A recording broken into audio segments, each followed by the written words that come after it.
So I guess the first thing I was curious about is, the fact that you've been making music since you were in high school. So my question is, how did you work to balance school and music in high school and then going into college? How did that balancing kind of change? When I was in high school, I would try to balance it by setting aside time specifically for music. Like, I would be like, oh, this is how much time I'm going to set aside each day to write and to record and to dedicate myself to music. And then the rest of the time, I'm going to focus on school so that I can graduate. And in college, you have a lot more freedom, so you can arrange your schedule however you want to. So one of my resolutions was to set goals for myself, like one day I'm going to focus on recording, the other day I'm going to focus on writing, another day I'm going to focus on, I don't know, practicing, busking, what have you. So I guess just setting aside time is the biggest thing. Absolutely. You said you busk. I'm trying to because I'm working on getting my busking permit, which is a pretty lengthy process, but hopefully that will happen soon because I really want to. I didn't even know you needed a license to busk, so that's interesting. I don't know if you need one in the US, but I'm studying abroad this year in Spain, and you need to. I remember I would see people busking all the time, and I went to school and I was like, is that just something people can do? And they were like, well, actually, it's kind of a process. You need to go to I don't remember where, maybe the police station or something, and you fill out a form, and then they process it and they tell you whether you're actually allowed to. So it's kind of, yeah, that takes a while, but I don't know if that's how it is in other countries, but that's how it is in Spain. Mhm. Interesting. Yeah. And going off of that, I kind of wanted to talk more about, you're studying abroad. Hmm. 'Cause that was something that I didn't really do when I was in college, and I always regretted just because, the people who come back from it they always say like, oh, it changed my life, it changed my worldview. So I'm interested how, studying abroad in Valencia kind of changed you, as a person, and also how that kind of affected your music. Um, I think it's definitely improved my Spanish. That was definitely one of the goals of going away. And also, I have been getting into singing in Spanish more, so I think that's one of the ways that it has changed my music. I've been thinking about re-recording some of my songs, but in Spanish. I haven't done it yet, but I think that's something I might do in the future. Um, I think that studying abroad has changed my worldview because, there's culture shock that you always experience when you go away. And it's really interesting to be studying in another country. Um, you meet a lot of people from not just the country that you have gone to, but other countries in the world because they're looking for the same experiences as you. And it's just a really interesting experience because are you get to see things and do things that you probably wouldn't be able to if you hadn't done it. And you're in another country. I mean, like that's really cool. So, yeah. Yeah, absolutely. No, it just sounds like a great experience. And also just being a student and getting to talk with other students who, might not even be from the country where where you are currently is really cool. So yeah. And something else I was curious about is, the fact that you produce your own music, that from a young age, like you use things like GarageBand and Logic. So I'm kind of interested, what do you like exactly about producing your own music? Like, do you find that it gives you more creativity and independence and kind of like making your music sound the way you want it to be 100%? I'm kind of interested what drew you to wanting to do that in the first place. Yeah, I really like producing my own music because it gives me so much independence and because I'm really picky and I always whenever I'm making music, I always want it to sound exactly the way I imagined it in my head. And so when I'm producing it, I can fiddle with it until I feel like it's perfect. And I don't have to worry about what everybody else thinks about it. I don't have to worry about everybody else's preferences. I just can make it sound the way I want it to sound. And I can work on it for as long as I want. I can go back to it as much as I want and be like, oh, this is actually, I want to change this. Actually, I want to change that. And the very first time I ever actually used GarageBand was when I was, I think, really little, like when I was like 11, because I found it on my phone one day. And then I started making music with it very seriously, I think when I was in high school. And then I switched over to Logic after taking a music tech class last year. But I've always been thinking about producing my own music ever since I knew that that was a possibility for me. Hmm. Do you think you like GarageBand or Logic better? Probably Logic now because I use it so much more than I than before. But I used GarageBand for many, many years, so I know it pretty well. But I switched over because Logic has so many more options and you have so much more to do. Hmm. Yeah, definitely. I know a lot of like musician friends who Logic. And, you're right. Like, I feel like, you hear so many stories of musicians having a vision for their song, and then like the producer comes in, like someone else, and they're like, no, this is not actually how I wanted it to sound. So I think it's a really good skill to have, definitely, like, especially early on in your career. So speaking of your music, I wanted to talk about because I listened to like your first EP, like from 2021, and then I listened to some of the singles that you put out recently. And, you've been writing music for a very long time since, you were in high school. So I'm kind of interested, and this kind of goes into what I was asking earlier about, how that balance changed once you got to college. But how do you think, if any change, your lyrical inspirations have changed since, becoming older and gaining new experiences? Like, do you find that you're kind of focusing on wanting to write about different topics than, let's say, maybe like 3 years ago? Um, yeah, I guess so. I think probably when I was in high school, I tried to write more about other people and other experiences and experiences that I heard about in stories and stuff because I felt like writing about myself would be very personal and very, I wasn't sure if I wanted to share that stuff yet because that's many artists are very, they write about what's going on in a very honest and raw way and they're wearing their hearts on their sleeves. And when I was in high school, I wasn't really sure if I was ready for that. So I would write about other people sometimes, not necessarily people I knew, just stuff that I thought people could relate to and stories I had heard, maybe stories I had read when I was a kid. And now I'm mostly writing about myself and my own experiences and real things that have happened to me because I feel like you have to mature to be able to do that with yourself. And before when I was putting out my first EP and the singles and stuff, in 2021, I don't know if I was ready for that. But now a lot of what I'm writing, like the new EP that's coming out and other stuff that I'm working on, is more about me. Hmm. Yeah, absolutely. I think it's like a coming of age thing too. Just, getting older and going off to college and realizing that, you're comfortable in like your own skin and like your own experiences. I definitely experienced like a kind of similar thing just in my life in general. Yeah, so let's talk about some of the new singles you have that have come out and are going to come out. I wanted to talk about cheating, because I think it's a really interesting kind of take on it. Like, because you sing about the concept of kind of like cheating yourself in a way.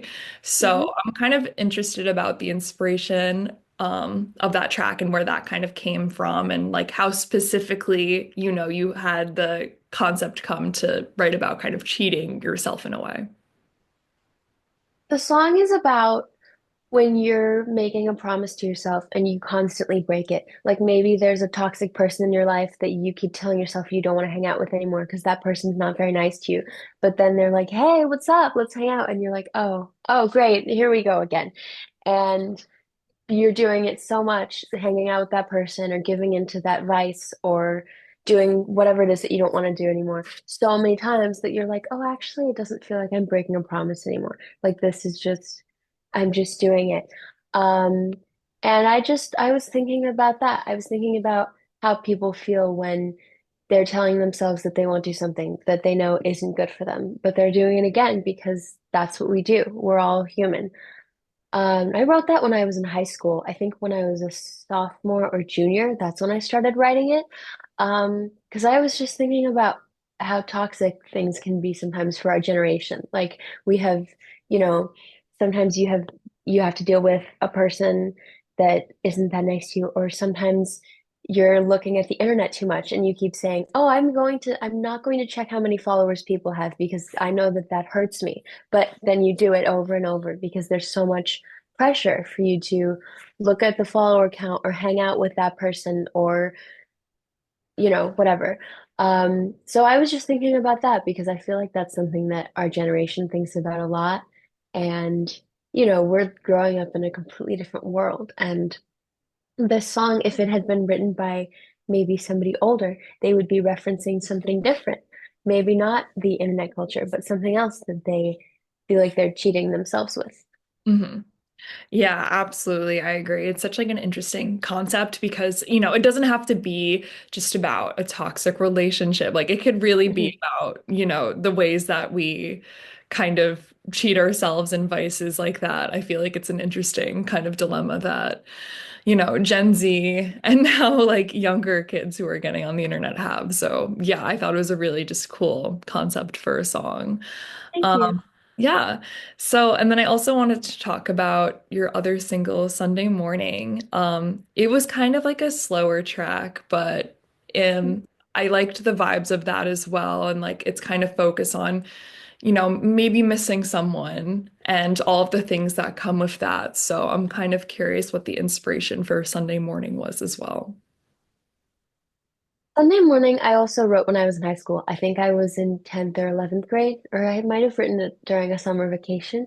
And I don't remember exactly what made me want to write it, but I hadn't really written anything about missing somebody yet or something so poignant. And I wanted to write something that I thought it would be interesting to write about how maybe you miss somebody, but also maybe your relationship with that person wasn't the best. So you have some things that you think about when you think about that person, but you still wish that they were there. And I was thinking about something I had read, I think, a long time ago about a man and a woman who had been married for a very long time. And when she passed away, he died of a broken heart just a few months after. And that story made me think about what either of them must have been thinking when the other one, when they ended up being parted by death.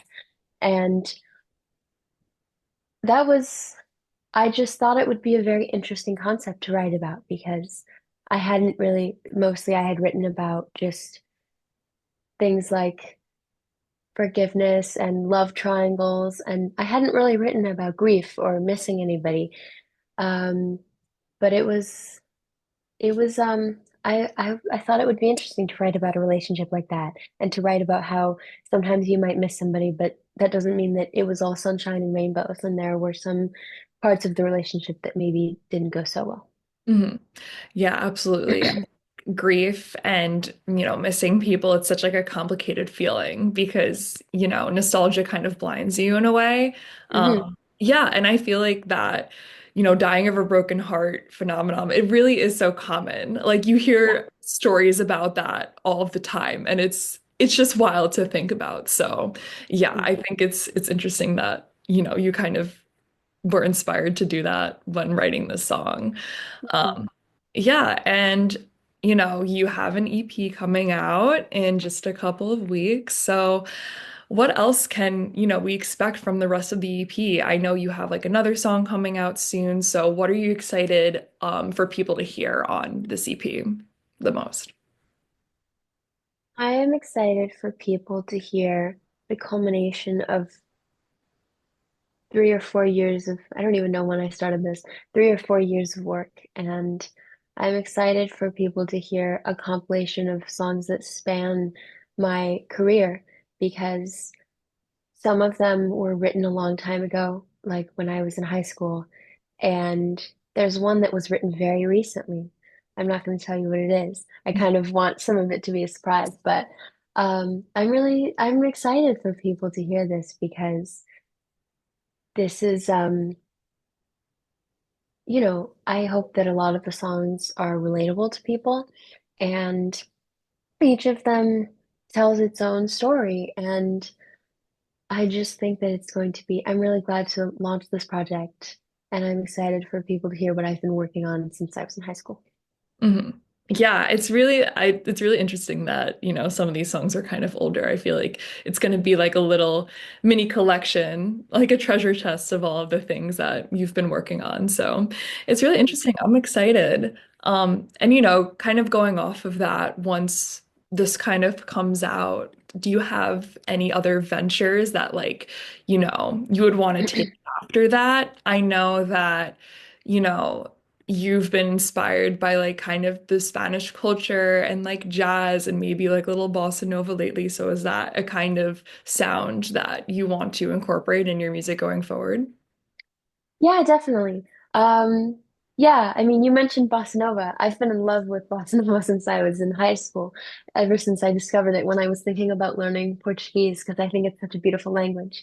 And so I think it would be cool to put out some bossa nova music, some jazz music, because I love jazz. And, you know, making music in other languages would be really interesting. It would be cool to put out some music in Spanish and maybe some music in Portuguese, because that's something that I haven't done either.